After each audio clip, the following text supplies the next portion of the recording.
Hi everyone, Sid here, back again in the bathroom ready for another shaving rant. It's about that time. I've been teasing this topic for a couple of videos now, but before I get into it, today's lather will be Pro Razzo Green again. It's really hot outside. And I will be adding jasmine, tea tree oil, and patchouli.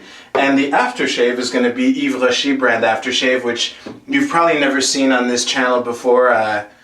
Don't really use it, but it has a cooling effect, and unlike what I was originally going to use, it doesn't hurt like a motherfucker when I apply it, so it's probably best to give it a shot.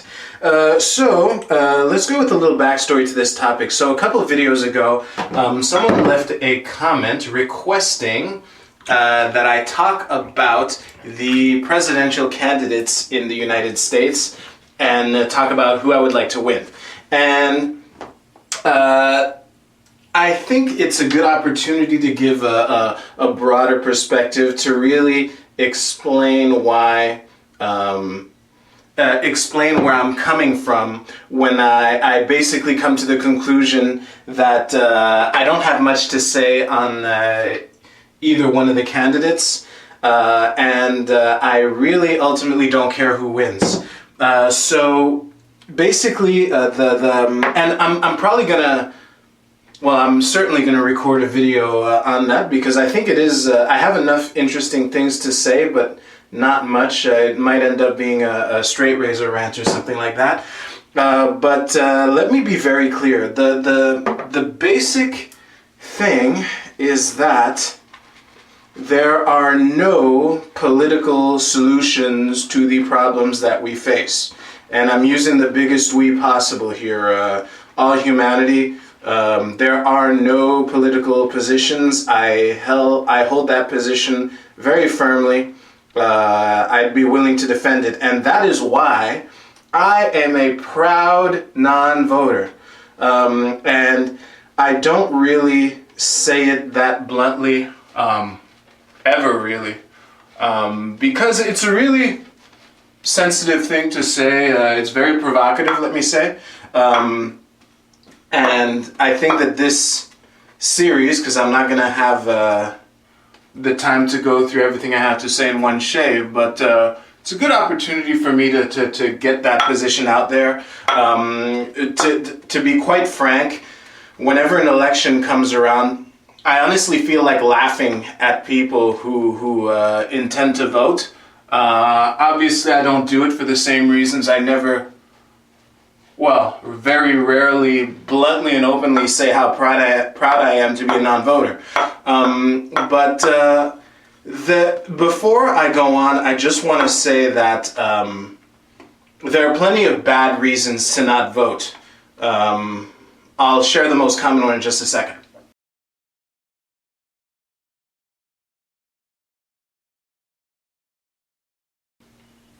So yeah. Of the many bad reasons that I hear for not voting, the one that I hear most often, and I'd say that most if not all the other bad reasons I've heard can be boiled down to this, which basically comes down to, fuck them all. Listen, I appreciate the sentiment. I actually agree with the position of fuck them all. As a matter of fact, I've said for almost as long as I've been a non-voter that if none of the above was on the ballot, it would win by a landslide. And I think that the position of fuck 'em all is legitimate, but it does not follow. Like, you need something between fuck 'em all and I'm not voting to kind of be able, you need a more solid case than that. So, I'd also like to point out that this video is not descriptive, not prescriptive. I'm not saying don't vote.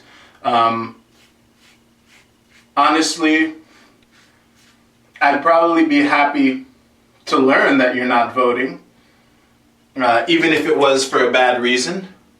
Like fuck 'em all, but this is not a prescriptive video. Just a second.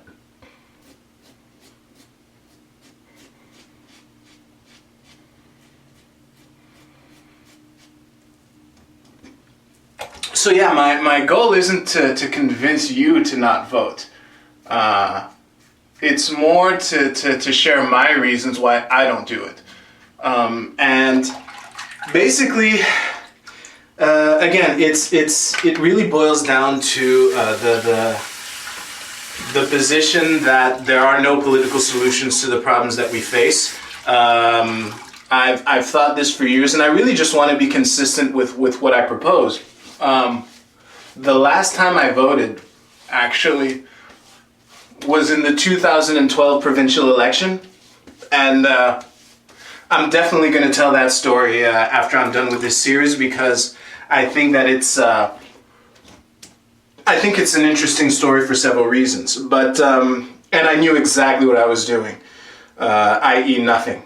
But all that to say is that the main problem that I have with voting, at least in an election of representatives, and my hands are busy, so I can't throw out air quotes around the term representatives, but basically, voting in an election in some kind of representative democracy, it contributes to the illusion of legitimacy of the system.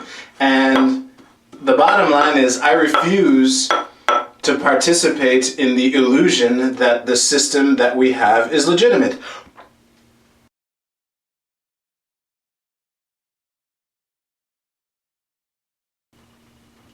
So yeah, the analogy that I sometimes use is, it's as if someone was talking about, let's make him a man.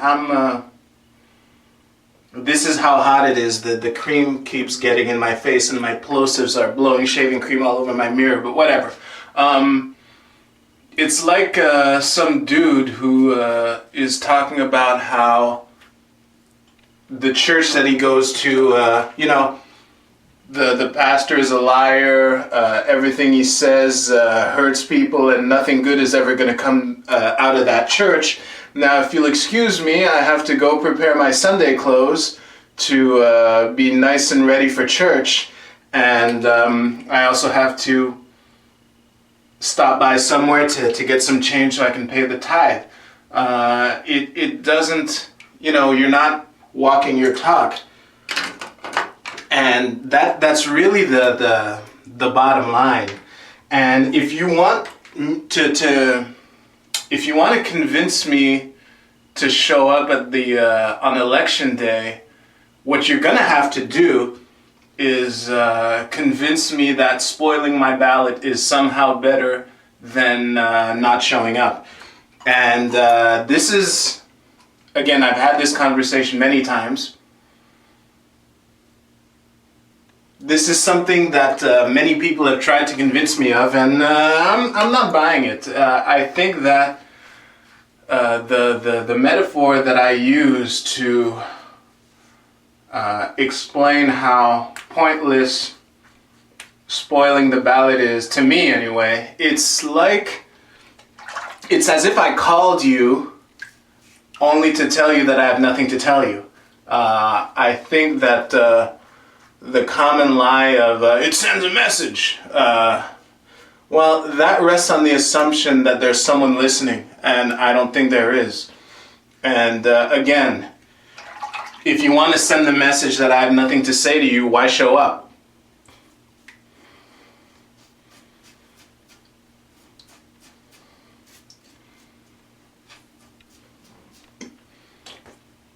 And another common factoid that I'd like to share is that of every person, every person who's ever tried to convince me that spoiling my ballot is better than not showing up, not a single one of them has ever called me or sent me an email or texted me or contacted me in any way to tell me that they have nothing to tell me.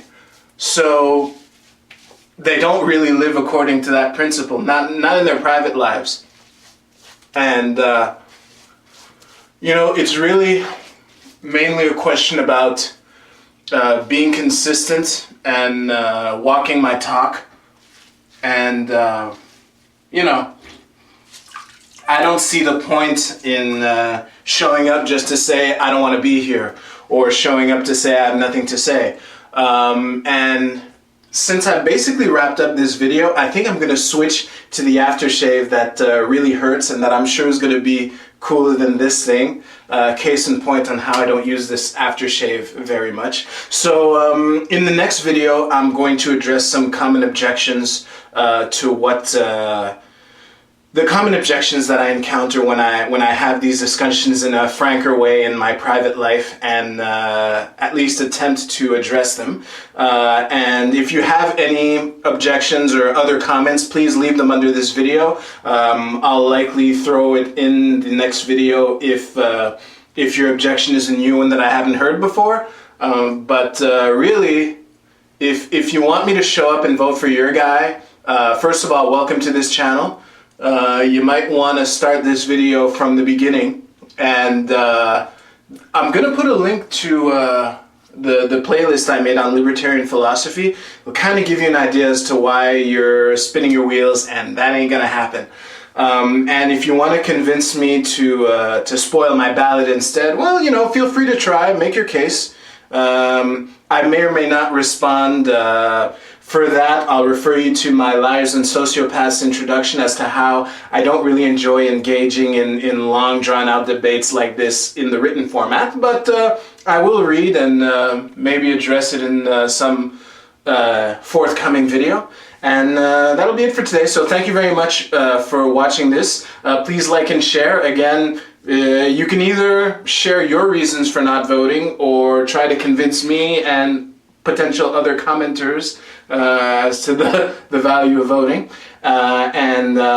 Yeah, subscribe to my YouTube channel. That would be really helpful. And you'll find links to my Twitter and my Tumblr and all that stuff under this video. And I actually use my Twitter now, so it won't just be a feed of links to my videos. Whenever I'm online and feel like sharing what I'm thinking, I will do so.